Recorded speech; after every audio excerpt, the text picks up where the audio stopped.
In this video, we're going to be covering controlling a camera that is connected to our controller.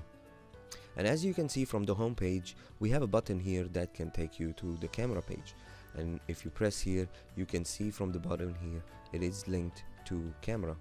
So if you go on the left here and press on camera, you know that this button will link you to this page.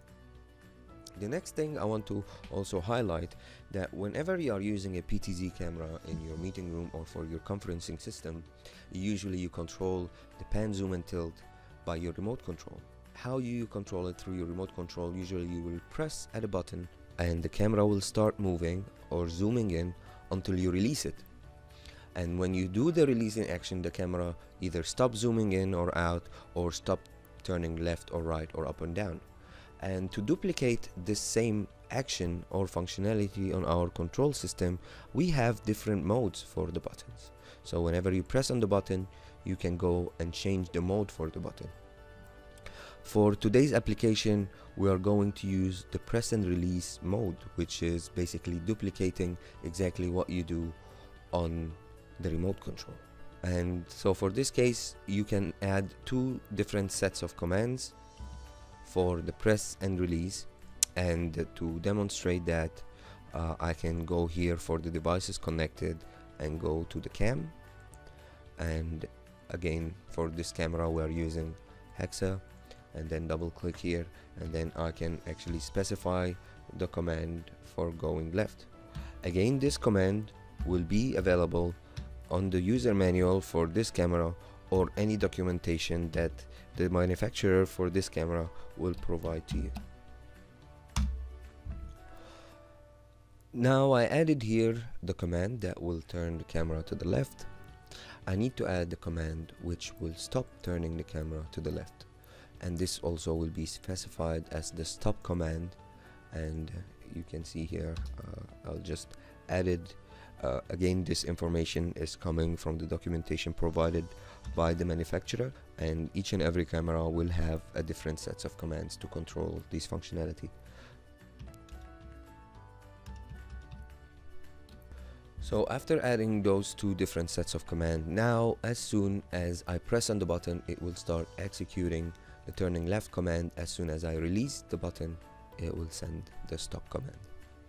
So this is it for the press and release functionality. Something else that we can cover is also adding a button that is not available on the user interface, because since we've been working with this theme, we've been utilizing each and every button that's available on it. Now let's say if you want to add buttons that are not available on it, it's very simple by just clicking right click and just add button. As soon as you add the button, it will show on the top here. You can move it anywhere you want on the page. You can rename it. In this case, because I'm going to utilize this button to recall a preset that is saved on the camera, I'm gonna call it preset number 1 because it's going to recall preset number 1 on the camera. Again, you can go through the font if you want. You can change the size, you can change the color of the writing, and then you can move it around in the box.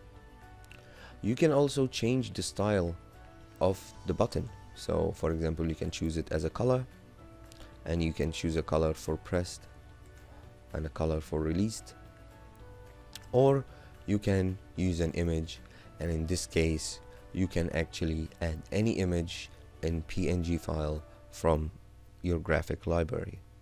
You can also here set the transparency for the button, and you can set the position for it. Now let's go back again to adding a command to this button. In this case, since we are dealing with the same camera, I'll choose the camera from here, and usually the camera will also be using like the same hexa commands, and then I can actually enter the command for recalling a preset on the camera. And as you can see, this last two numbers will be the number of the preset on the camera. So if it's 09 like that, I'm calling preset number 9. If it's 01, I'm calling preset number 1, and then I can finish the command and press enter. And now this button is ready to recall preset number 1 on the camera. Now remember, if you are recalling presets, you will have to set or save those presets on the camera, and then later you will be able to recall them from here. This was covering the presets or recalling presets on the camera. Thank you very much.